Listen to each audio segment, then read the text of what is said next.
briefing I got today morning in respect to the status of Mr. Kyagulanyi Bobi Wine is that he is in his home or his house. He is at his place. Yes. My brother, you know very well, we have had instances where media becomes part and source of inciting of violence.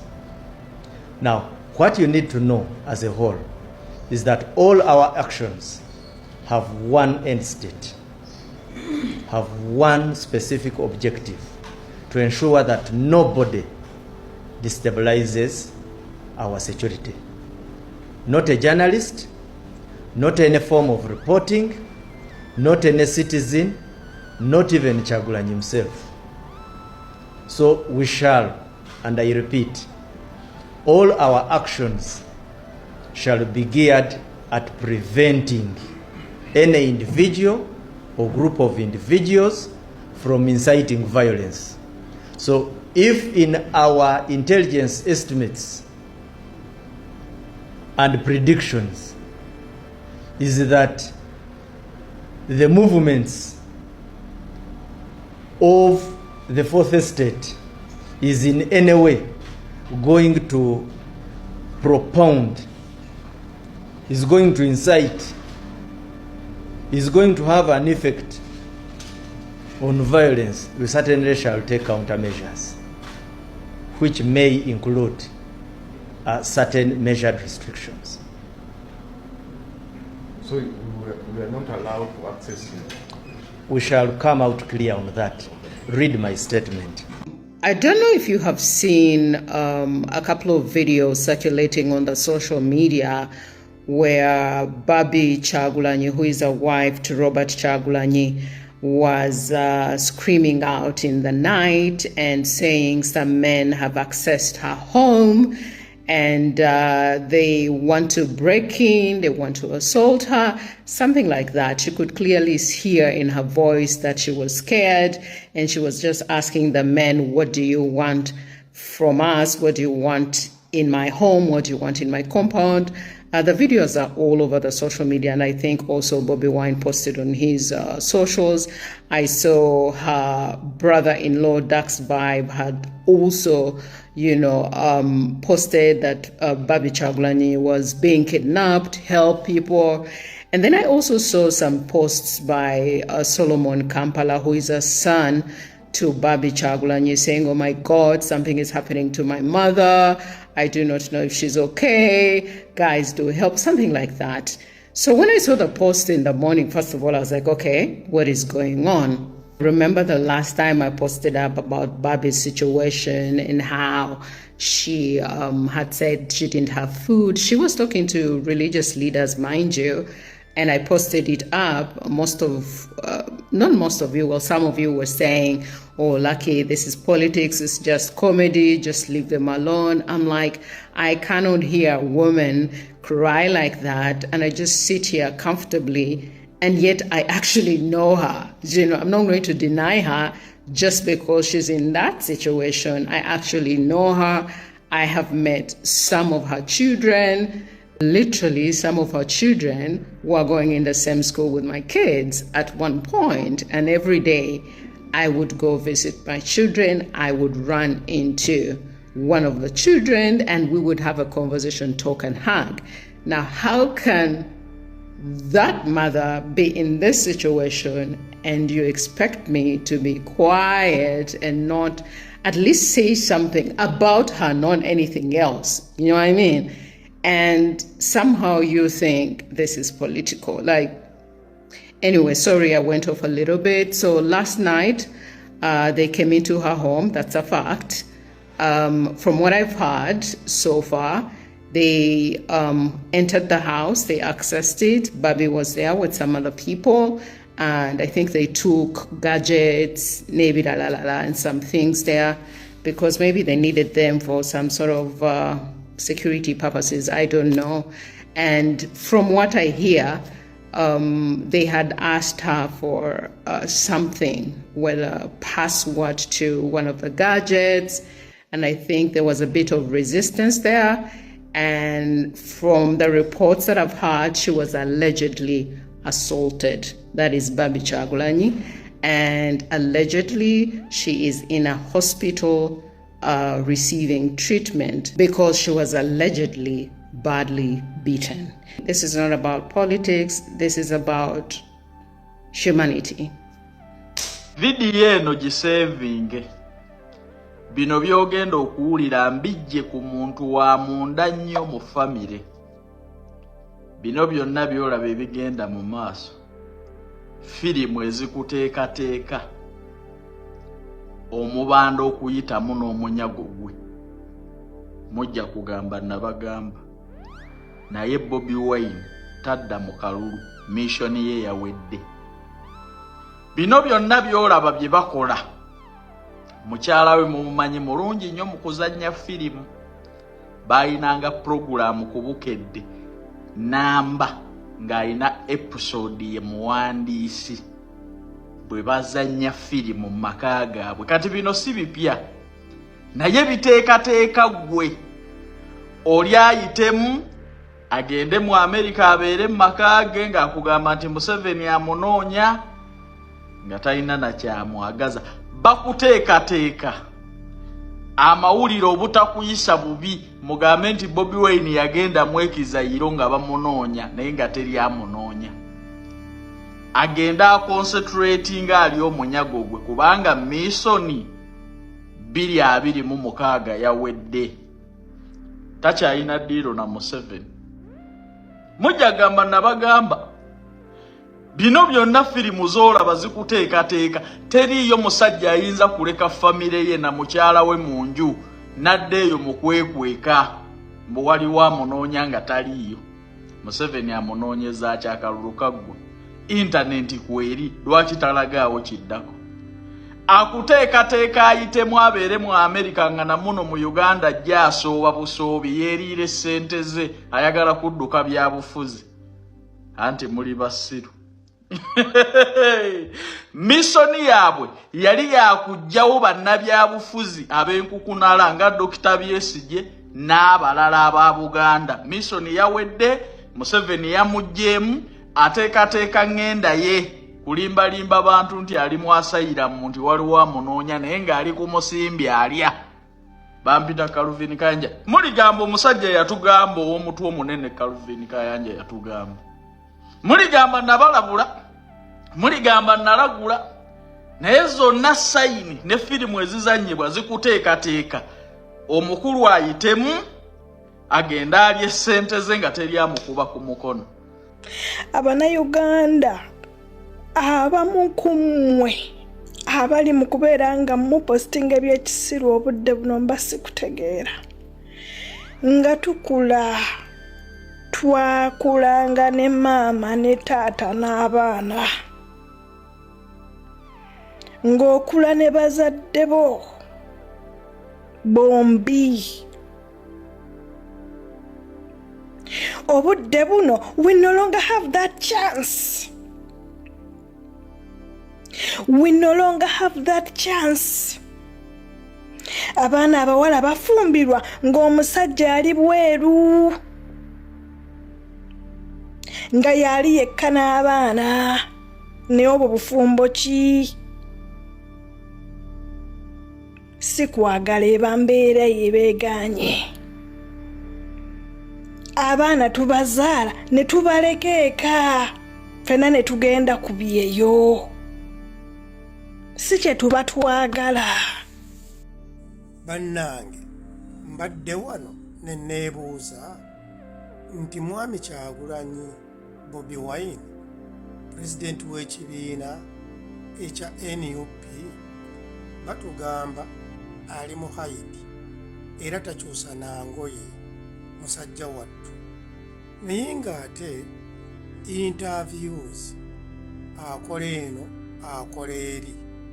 Kati mbadde wano ne neefumiitirizaamu nti omuntu ali mu Haiti akonectinga atya ne bannamawulire bano ate nga bali international, era akonectinga atya ne media houses zino eziri international, era bw'abeeranga musajja wattu takyusa na ku ngoye, lwaki bannamawulire abo abamutuukirira bo tebamutwalira ku ngoye? Oba lwaki abo si baatuma ne bamutwalira ku ngoye asobole okukyusa? Kuba yatugamba musajja wattu nti takyusa ku ngoye. Era mwe mubadde mukimanyi nti International Media House okuyingira mu ggwanga lyonna ebeera cleared by immigration. Era mubadde mukimanyi nti nno gavumenti yeebawa visa era yeebawa olukusa okuoperatingira mu nsi gye babeera bagenzeemu. Kati nno kitegeeza nti nno gavumenti emanyi bulungi oba bw'ebeera ng'eyagadde esobola bulungi okutuuka ku Kyagulanyi, kubanga abo abamukolako interviews bonna gavumenti ng'eyita mu immigration yeebawa visa n'olukusa. Ate njagala mumanye nti ne Communication Council UCC era nabo ebakiriyalinga okusobola okukavalinga amawulire mu nsi ya Uganda. Ebyo nno bye bibuuzo bye mbadde wano nga neebuuza. Omanyi bwe mbeera bwe nti ku bulire bwange nga nzigyeko leediyo, sirina kyempuliriza, obwongo bukola nnyo.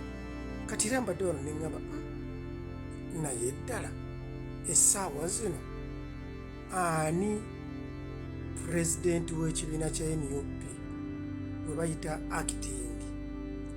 Kuba ffenna tukimanyi nti pulezidenti bw'aba taliiwo ow'ekibiina, vice president y'abeera mu ntebe. Kyokka ate vice president wa Buganda mwami Muwanga Kivumbi, musajja wattu alina emiswiba gye, ali Kigo gye bamusindise ku limanda oba ali munda mu nkomyo. Ate n'olaba maama Zedriga, simanyi Zedriga mukyala wattu naye ali mu nkomyo. Kaakati Jubilo Ssennyonyi ne Lubongoya kwaba ababiri, kati ani akolanga pulezidenti w'ekibiina era ani asalawo?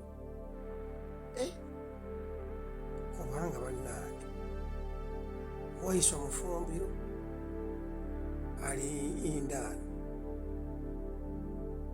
abantu bangi abakulembeze bannange. Era mbadde ndi wano bwenti nenfumitira ne ŋŋamba naye ggwe Aliyeni Skin bwe yakola eggaali, abantu bangi baavaayo ne bavumirira eggaali era ne bagamba eggaali teyeetaagisa biki biki. Eggaali ya Aliyeni Skin awo baagyogerera bingi eby'amazima era yali emuleetedde ebizibu. Ne kati ekibuuzo kizze wano kigamba Mwami Kyagulanyi, pulezidenti wa NUP, ye yalagira bannabyabufuzi mu kibiina kye kyakulembere kya NUP buli omu okukola eggaali, era bonna baakola eggaali okusobola okwetaasa mu by'obululu, okulwanira obululu bwabwe. Naye mubadde mukimanyi nti Honorable Muwanga Kivumbi eggaali ye yamuleetera emitawaana, kubanga senga mwami Bobi Wine teyabakuutira kukola ggaali. Mwami Muwanga Kivumbi ebisanja byonna byazeyesimbawo ebisatu abadde takolangako ku ggaali. Ne kati mukama we bwe yamugamba kola eggaali, musajja wattu eggaali yamututte Kigo, kubanga eggaali eyo abavubuka abo batugamba abaaliwo ku gurawundi nti bamisbehavinga oba okitegeera wadde nga n'abasecurity bakozesa obukambwe bungi naye eggaali eno mwami Kyagulanyi singa teyayogera ku ggaali mwami Muwanga Kivumbi teyandikoze eggaali era kati singa tali mu nkomyo mbadde ono neŋŋamba nti mukimanyi nti nno kwegamba obwongo bwange buŋambye nti edimizaya okimanyi nti nno Muwanga Kivumbi ali mu kkomera lwa ggaali ate nga Bobi Wine yabasaba era ye yabalagira bakole eggaali kati era obwongo bwange ne weebuuza in actual sense ani aba aleetedde Muwanga Kivumbi okugenda mu kkomera eggaali oba abavubuka bali abaali mu ggaali abaakola effujjo be baamuleetera okugenda mu kkomera nti yes naye ate ani yamulagira okukola eggaali nti pulezidenti we ekyo tukyogere mpolampola kaakati ate nembeerawo nenzijukira neŋŋamba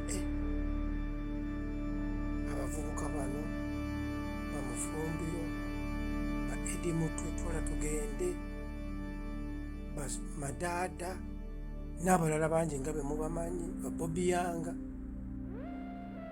bambi bali mu kkomera mbulwa paleedi baali bagikolerani bagikolera Bobi Wine ani yalagira okukola paleedi yali Chairman Nyanzi ng'ali ne Lubongoya naate Lubongoya teerabikirako ku paleedi era mu paleedi teyaliimu ne Chairman Nyanzi yeyali kamanda kati nebuuza era abavubuka abo kitegeeza bali mu kkomera lwa paleedi ani yagiragira era yaleeta idea nti Chairman Nyanzi muganda waani nti wa Bobi Wine ekyo nakyo tukyogera empola mubadde mukimanyi mbadde wano era obwongo bwange ne buddayo ne bugamba naye ddala ekituufu kyekiki zaake nga yakubwanga nnyo emiggo okuva natandika okwebuulirira ne lwaki yakubwanga kwagala nnyo Bobi Wine kubeera nnyo olwoyo eri Bobi Wine tukyogere mpolampola ekitegeeza mubadde mukimanyi nti abantu bonna bannabyabufuzi abagundiivu abeefuula nti baagala nnyo Bobi Wine oba abalaga ennyo okwagala eri Bobi Wine nti bonna baagwa mu bifo ebyenjawulo kubwa kansala kubwa LC5 kubwa bikisimanyi kubwami bwa palamenti kitegeeza Bobi Wine yabakuba obwavu omuntu ava mu palamenti aba takyafuna ssente nekyo tukyogera empola kuba kati bwotulula balutta maguzi babadde mu palamenti ebisanja byonna bannange tukyogera empolampola naye nga ye eggaali yali yeetaagisa naye nga kyo kituufu bannamawulire bayitawo okukolako interview ku Mwami Kyagulanyi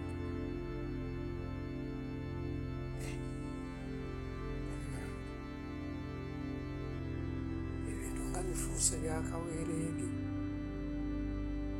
mubadde mukimanyi nti abantu bonna abaasekerera Mpuuga ne Sseggona n'Omugalatiya n'abalala ba Joyce baagala nti nabo baagwa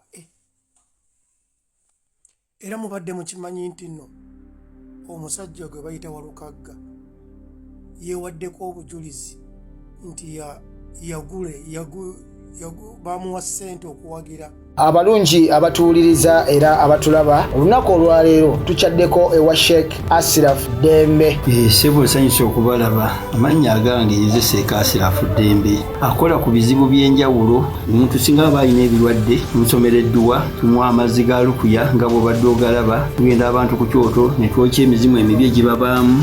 N'okulomba edduwa abantu singa abeera ng'ali wano atuuse sobola okumulombera edduwa. Ne waba atatuuse nga mpadde amannya ge naye ng'ali wala. Neetaaze enamba yange yeeno eri 0707363711. Nammwe bannyinaffe abali ebweru oyagala okuba nti oyagala okulombera ku dduwa ng'olina ebizibu viza zibuze amaka gakolongotana sente zikola zimpita mu ngalo ojja kumpeereza ekifaananyi kyo n'amannya go ebyo byokka bijja kummala nja kukulombera edduwa ojja kutereera. Olunaku olusembayo mu mwezi mba n'edduwa ey'awamu ffenna n'abalwadde bange abakadde n'abapya. Salaamu alaikum warahmatullahi wabarakatuh.